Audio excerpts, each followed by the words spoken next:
मेरा उद्देश्य यही है कि जो छात्र फार्मेसी में आने की सोच रहे हैं उन्हें सही इन्फॉर्मेशन मिले। मैं कॉलेज चुनते समय ये बातें को बिल्कुल ध्यान रखना चाहिए। उनसे पूछिए कि वहाँ प्रैक्टिकल लर्निंग कैसी होती है, टीचर कितने सपोर्टिव है और कैंपस प्लेसमेंट की वास्तविक स्थिति क्या। या फिर फार्मेसी में अगर 3 बदलाव करने का मौका मिले तो सर आप क्या करना चाहेंगे। मेरा ये होगा कि जो इंडस्ट्री इंटर्नशिप है उसको और मजबूत किया जाए, जहाँ पे जो कॉलेजों में थ्योरी पे ज्यादा ध्यान दिया जाता है। हर सेमेस्टर में कैरियर गाइडेंस सेशन इंटरेक्शन अनिवार्य करूंगा। आज इंडस्ट्री सिर्फ यह नहीं देखती है कि आपने कितना मार्क्स लाए हो। अगर कोई स्टूडेंट इंडस्ट्री में कैरियर बनाना चाहता है तो किन कंपनी और किस डिपार्टमेंट के बारे में जानकारी उस स्टूडेंट को होनी ही चाहिए। ESI हॉस्पिटल हो सकता है, एम्स जैसे बड़े संस्थान में आप फार्मासिस्ट का रोल अदा कर सकते हैं, स्टेट हेल्थ डिपार्टमेंट में आप काम कर सकते हैं। क्या बी फार्मेसी के बाद विदेश में जाना वास्तव में संभव है। एक स्टूडेंट को सैलरी को लेकर कैसे एक्सपेक्टेशन रखनी चाहिए। मुझे लगता है कि कैरियर चुनते समय सैलरी सबसे।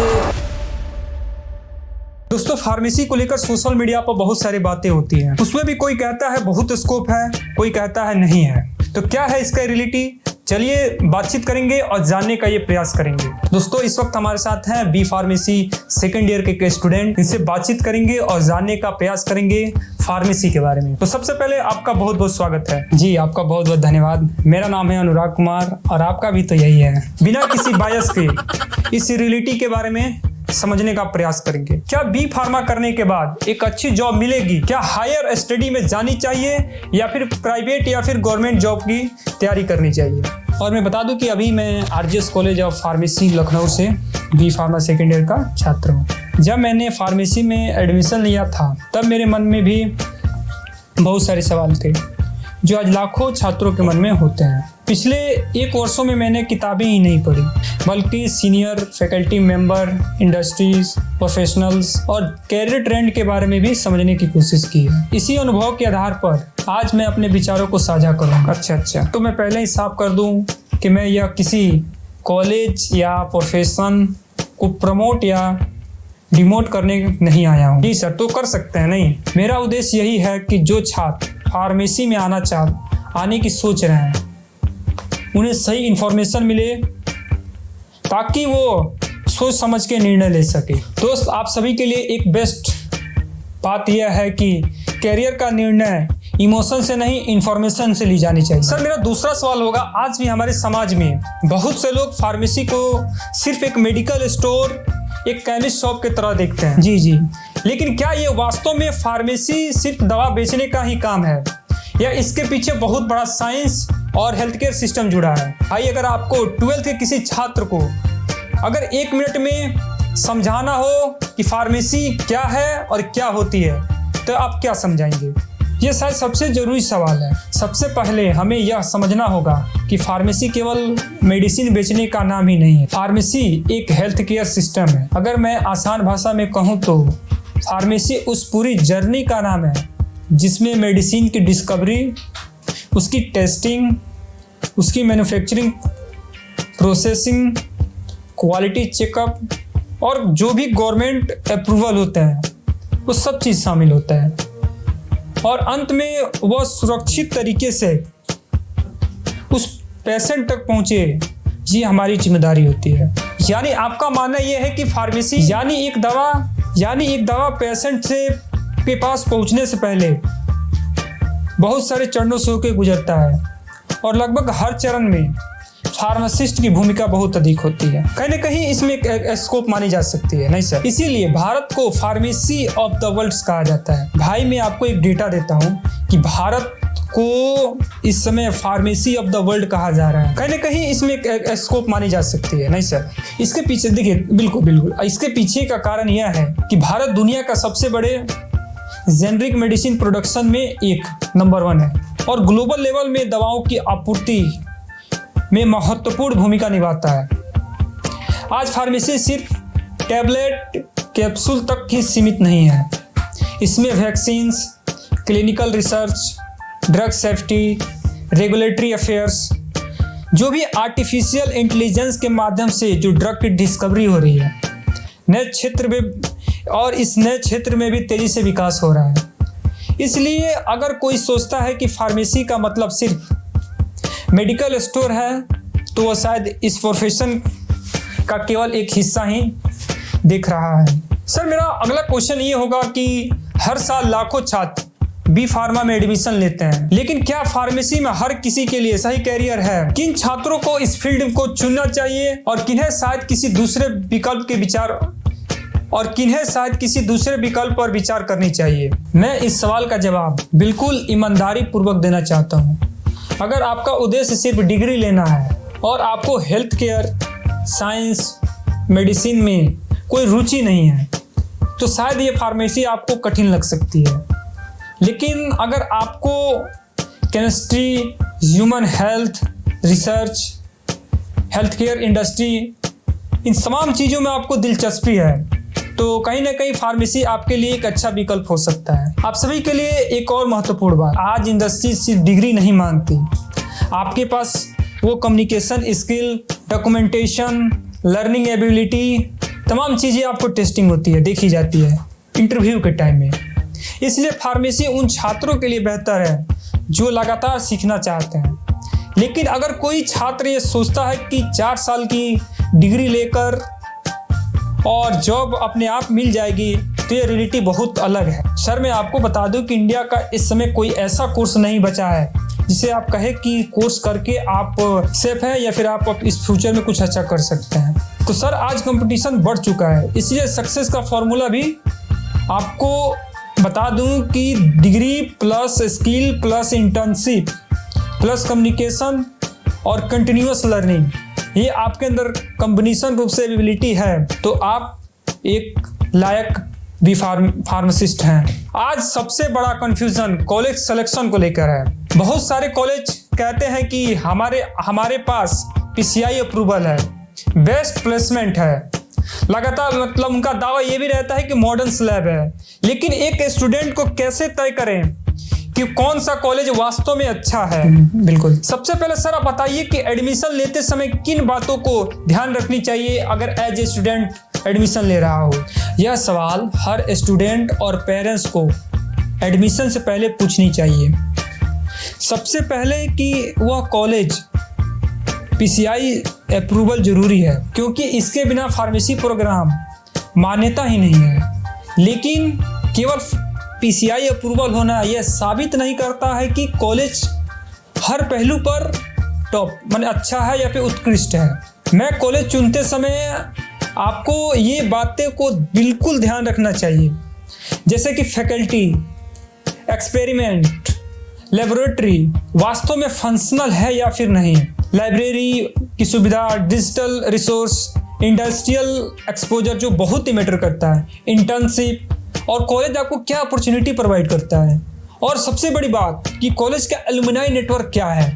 ये चीज़ों को सर आपको ये बिल्कुल ही देखना चाहिए। जी सर। और आपको ये भी बता दूं कि अगर आप चाहते हैं तो आप इस चीज़ों को भी ध्यान रख सकते हैं, जैसे कि प्लेसमेंट का verification record, industrial visit, guest lecture जो होते हैं कॉलेज में प्रॉपर होते हैं या फिर नहीं होते हैं, कम्युनिकेशन और पर्सनालिटी डेवलपमेंट पे कॉलेज द्वारा क्या ध्यान दिया जाता है। आज कई छात्र बिल्डिंग देख के एडमिशन ले लेते हैं, लेकिन अच्छी बिल्डिंग अच्छा एजुकेशन को ग्रांटेड नहीं करता। अगर संभव हो तो कॉलेज के सीनियर से आप बातचीत करिए, उनसे पूछिए कि वहाँ प्रैक्टिकल लर्निंग कैसी होती है, टीचर कितने सपोर्टिव हैं और कैंपस प्लेसमेंट की वास्तविक स्थिति क्या है। ये आपका पॉइंट सर बहुत मैटर करता है। सर अगला मेरा ये प्रश्न होगा, क्योंकि आप बी फार्मा सेकेंड ईयर में पढ़ाई कर रहे हैं, आपने कहीं ना कहीं अपने इस टाइम को 1 साल आपने इसमें खर्च किया है, 1 साल इस सिस्टम को देखा है। अगर आपके अनुसार हमारे अधिकांश फार्मेसी कॉलेजों की सबसे बड़ी कमियां क्या है, क्या आप ये बता सकते हैं? अगर आपको एजुकेशन सिस्टम में या फिर फार्मेसी में अगर 3 बदलाव करने का मौका मिले तो सर आप क्या करना चाहेंगे? यह थोड़ा संवेदनशील सवाल है, लेकिन इस पर बात करना जरूरी है। मेरे नज़र में सबसे बड़ी समस्या यह नहीं है कि स्टूडेंट मेहनत नहीं करते, असली समस्या यह है कि कई जगह इंडस्ट्री और एजुकेशन के बीच इतना गैप बन गया है, जहाँ पे जो कॉलेजों में थ्योरी पे ज़्यादा ध्यान दिया जाता है, लेकिन कहीं ना कहीं इंडस्ट्री में प्रैक्टिकल स्किल बहुत ज़रूरी होता है। दूसरी बात, जैसे कि sir communication, skill, scientific writing, documentation, interview preparation, जो भी सॉफ्टवेयर के टूल्स हैं, एमएस, जो भी कंप्यूटर रिलेटेड, पर्याप्त अभ्यास है या फिर कराया जाता है कि नहीं। तीसरा बड़ा पॉइंट, कई स्टूडेंट 4th ईयर तक ये स्पष्ट नहीं है कि उन्हें रेगुलेटरी अफेयर, फार्मेको विजिलेंस और क्लिनिकल रिसर्च, मेडिकल राइटिंग और क्वालिटी इंश्योरेंस जैसे कैरियर ऑप्शन भी फार्मेसी में आपको मिलेगा और उपलब्ध है। इंडस्ट्री इंटर्नशिप को और मजबूत करूँगा। सर, आपका सवाल रहा है कि अगर आपको मौका मिले तो आप 3 क्या बदलाव करेंगे। सर, पहला मेरा ये होगा कि जो इंडस्ट्री इंटर्नशिप है उसको और मजबूत किया जाए। Skill based training, communication, curriculum को महत्वपूर्ण हिस्सा बनाऊंगा। हर सेमेस्टर में career guidance session, industry expectation के साथ इंटरेक्शन अनिवार्य करूंगा।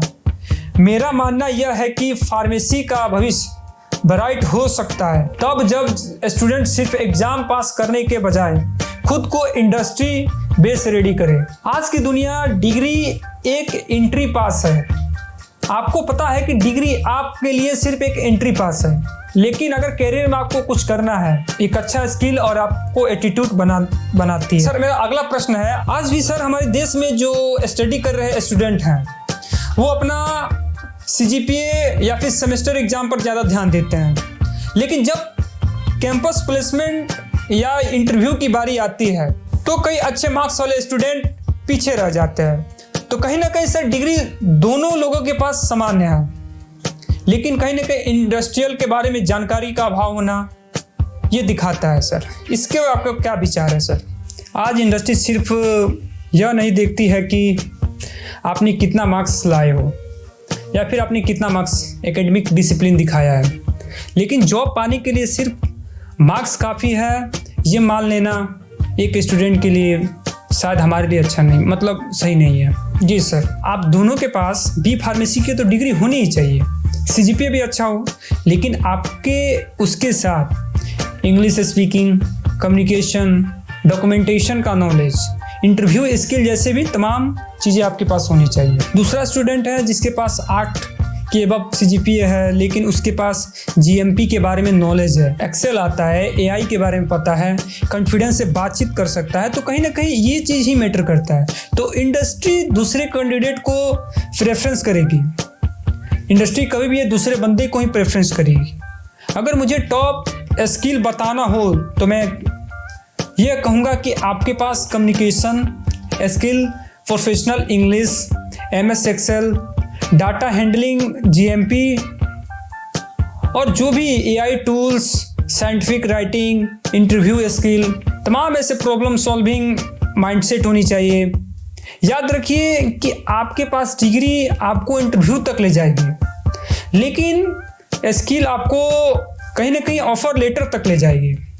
तो आज का ये फॉर्मूला सिंपल है, learn more than your syllabus, यानी industry better. Sir, pharmaceutical industry दुनिया की सबसे बड़ी इंडस्ट्रियों में से एक है, और अगर हम किसी लीडिंग कंपनी की बात करें तो इसमें सन फार्मा, डॉक्टर रेड्डी, सिप्ला, लोपेन, जाइडस, मैनकाइड, तमाम ऐसी कंपनियां हैं, एल्किम्स है, फार्मास्यूटिकल्स कंपनियां शामिल हैं।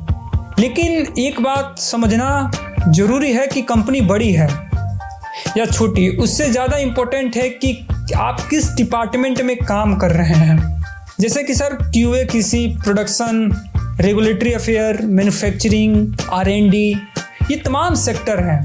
जैसे कोविजिलेंस है और क्लिनिकल रिसर्च है और फॉर्मुलेशन में हो सकता है, डेवलपमेंट में हो सकता है, तमाम अलग अलग माने स्कोप हो सकते हैं। इसलिए बी फार्मेसी शुरू करते समय एक स्टूडेंट को एक सही पाथ की जानकारी होनी चाहिए।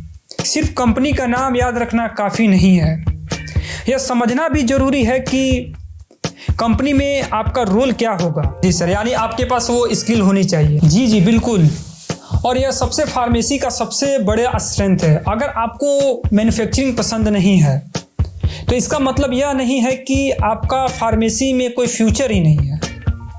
आप कई दूसरे क्षेत्रों में भी जा सकते हैं, जैसे रेगुलेटरी अफेयर, जहां दवाएं का अप्रूवल प्रोसेस और ग्लोबल गाइडेंस पर काम होती है। फार्माकोविजिलेंस, जहां मेडिसिन की सेफ्टी और साइड इफेक्ट की मॉनिटरिंग की जाती है after the delivery of medicine in the field of, जैसे कि जब फील्ड में, जब मार्केट में जब दवाएं आ जाती हैं। अगला आपके पास ऑप्शन हो सकता है क्लिनिकल रिसर्च का, जिसमें नई नई दवाइयों का जो फॉर्मुलेशन बनता है उसका ट्रायल होती है, कुछ लोगों पे किया जाता है। वहाँ पे मेडिकल राइटिंग हो सकती है, रिसर्च रिपोर्ट हो सकता है जो पब्लिक्स होती हैं। और आपको हॉस्पिटल फार्मेसी से लेके अपना खुद का मेडिकल स्टोर और डिस्ट्रीब्यूटर तक आप काम कर सकते हैं। यानी फार्मेसी की सबसे बड़ी खूबसूरती यही है, इस डिग्री से तमाम अलग अलग टाइप्स के कैरियर डोर खुल सकते हैं। सर अगला क्वेश्चन फार्मा कंपनी से होगा कि बहुत सारे स्टूडेंट का सपना होता है कि वह किसी बड़े फार्मा कंपनी में काम करे, लेकिन उन्हें यह भी नहीं पता होता है कि इंडिया के जो टॉप कंपनीज कौन सी है और उसमें किस तरीके का अपॉर्चुनिटी होती है। अगर कोई स्टूडेंट इंडस्ट्री में करियर बनाना चाहता है तो किन कंपनी और किस डिपार्टमेंट के बारे में जानकारी उस स्टूडेंट को होनी ही चाहिए जब वो अपना डिग्री फाइनल करके निकले। देखिए सर, गवर्नमेंट सेक्टर में बहुत सारी अपॉर्चुनिटियां मौजूद है, लेकिन कंपटीशन शायद ऑन द टॉप है, बहुत अच्छा खासा है।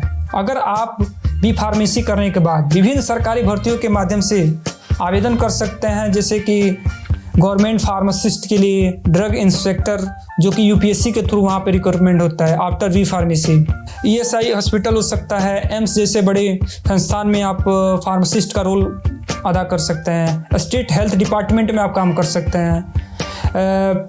पब्लिक हेल्थ ऑर्गेनाइजेशन जैसे संस्था में आप काम कर सकते हैं। ये सारी मतलब गवर्नमेंट में आपका स्कोप मिल सकता है।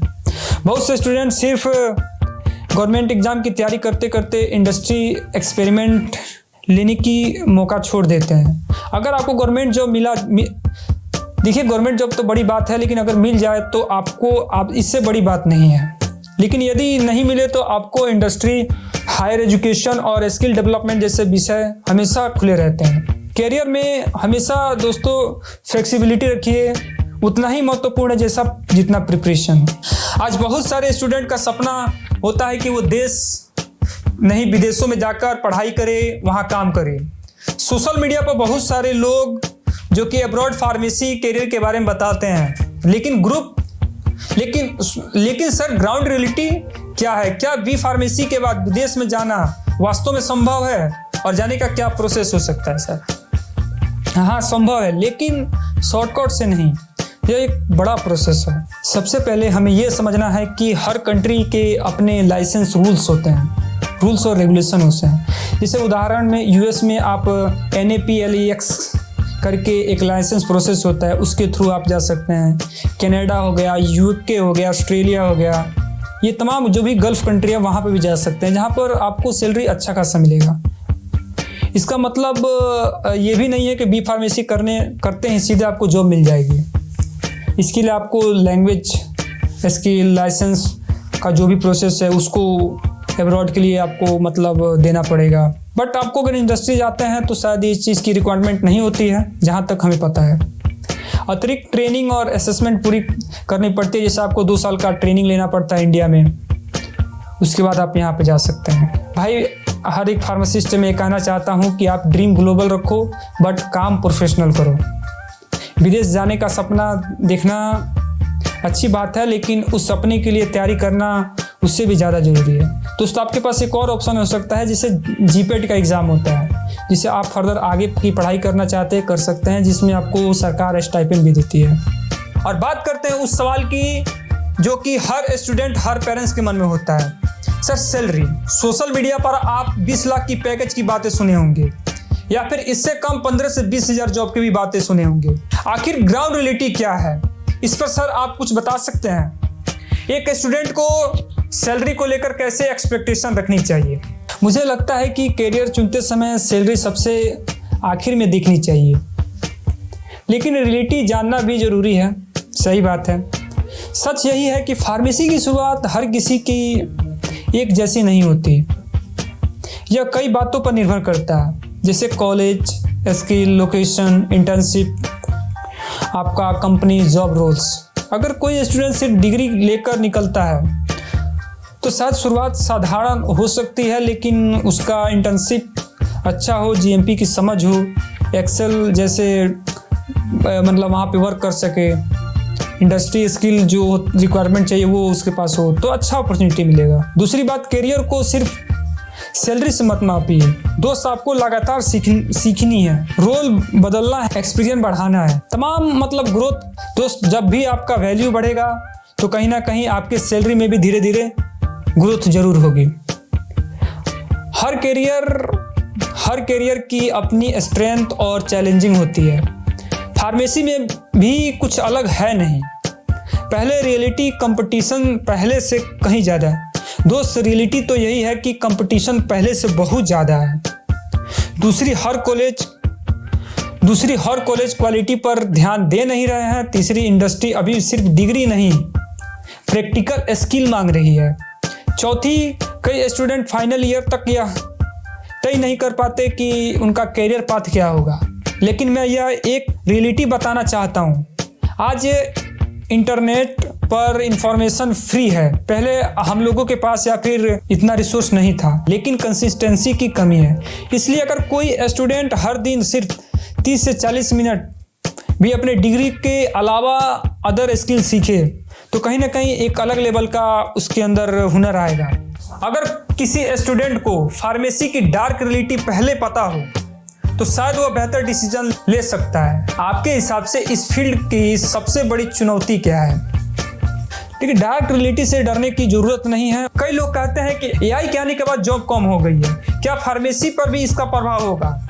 और होता है तो स्टूडेंट को अभी से क्या करनी चाहिए?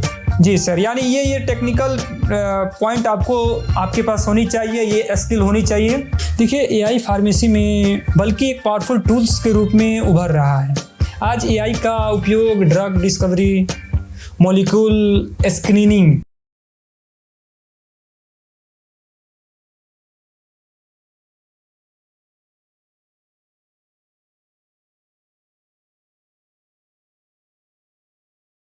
Analysis, clinical data reviews, pharmacovigilance में काफ़ी मतलब हेल्पफुल है। लेकिन एआई का फाइनल साइंटिफिक डिसीजन अपने आप नहीं लेती। उसे सही दिशा देने के लिए ट्रेनिंग प्रोफेशनल की ज़रूरत होती है। इसलिए मेरा मानना है कि एआई जॉब नहीं लेता, बल्कि वह व्यक्ति को आगे बढ़ेगा, उसे एआई हेल्प करता है। आज के स्टूडेंट को जैसे कि चैट जीपीटी, एआई टूल्स को कैसे यूज़ करना है, उस पर डेटाबेस या फिर डेटा एनालिसिस अंडरस्टैंडिंग को कैसे समझना है, वहाँ से आप ले सकते हैं या फिर आप वहाँ से सीख सकते हैं। फ्यूचर उसी का होगा जो टेक्नोलॉजी को अपनाएगा, और जो भागेगा तो शायद बहुत दिक्कत है। सर, आज पूरी दुनिया रिसर्च और इनोवेशन की बात कर रही है। जैसे sir vaccine, gene therapy, cancer therapy, personalise medicine जैसे टेक्नोलॉजी लगातार चर्चा में है। तो ऐसे में फार्मेसी रिसर्च वास्तव में होती क्या है, और क्या भारत इस क्षेत्र में भविष्य में बड़ी भूमिका निभा सकता है? रिसर्च का मतलब सिर्फ रिसर्च का मतलब सिर्फ लैब में एक्सपेरिमेंट करना नहीं होता। रिसर्च का अर्थ है ऐसा नया समाधान विकसित करना जो कि मरीजों के इलाज को बेहतर, सुरक्षित और प्रभावी बना सके। आज दुनिया जिस क्षेत्र में तेजी से काम कर रही है उसमें शामिल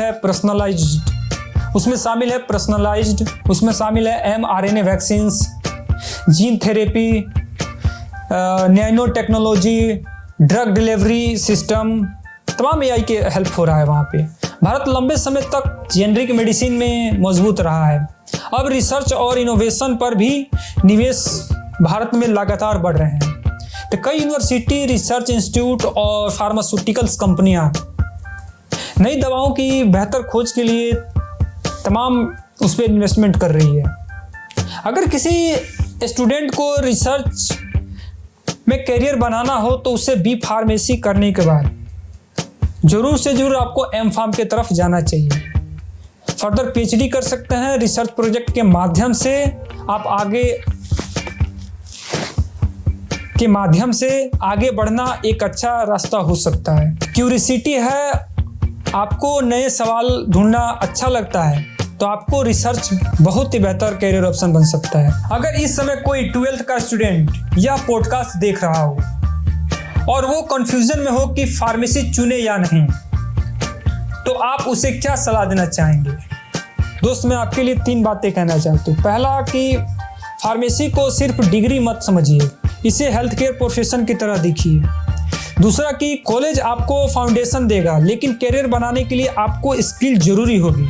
तीसरा पॉइंट कि कंपैरिजन छोड़िए, प्रिपरेशन शुरू कीजिए। अगर आप रोज थोड़ा थोड़ा सीखेंगे, जैसे communication, English speaking, English, AI tools, Excel, GMP, ये तमाम चीज़ें जो आपको 4 साल के बाद शायद बहुत ही अलग बनाएगी।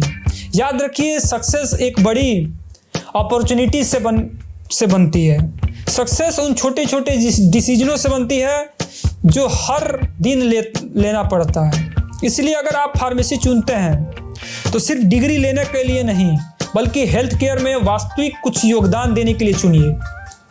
तभी यह प्रोफेशन आपके लिए सिर्फ जॉब नहीं, बल्कि मीनिंगफुल करियर ऑप्शन बन सकता है। दोस्तों, आज की बातचीत से तो ये साबित हो गई है कि फार्मेसी में स्कोप है, लेकिन दोस्तों स्कोप ऑटोमेटिक नहीं है। दोस्तों, डिग्री सभी के पास हो सकती है, लेकिन स्किल, डिसिप्लिन, कंटिन्यूअस लर्निंग ही एक स्टूडेंट को इंडस्ट्री बेस्ड प्रोफेशनल बनाता है। दोस्तों, आपको ये पॉडकास्ट कैसा लगा हमारा, और अभी आप इनके द्वारा इंटरव्यू भी सुनेंगे, और शायद मेरा ये रिक्वेस्ट है कि इस वीडियो को अपने फैकल्टी मेंबर्स, अपने टीचर, अपने डायरेक्टर सर के पास मैं ये सेंड करूँ, दिखाऊँ उनको। ज़्यादा कुछ मेहनत नहीं, लेकिन थोड़ा बहुत मेहनत किए हैं। एक मन है कि कुछ कैमरा के सामने जाके बोला जाए, तो हमने ये प्रयास किया है। आपको अगर प्रयास अच्छा लगा हो तो प्लीज़ इस वीडियो को लाइक करिए। अगर आपका कोई दोस्त फार्मेसी कर रहा है तो उसको बिल्कुल इस वीडियो को सजेस्ट करें।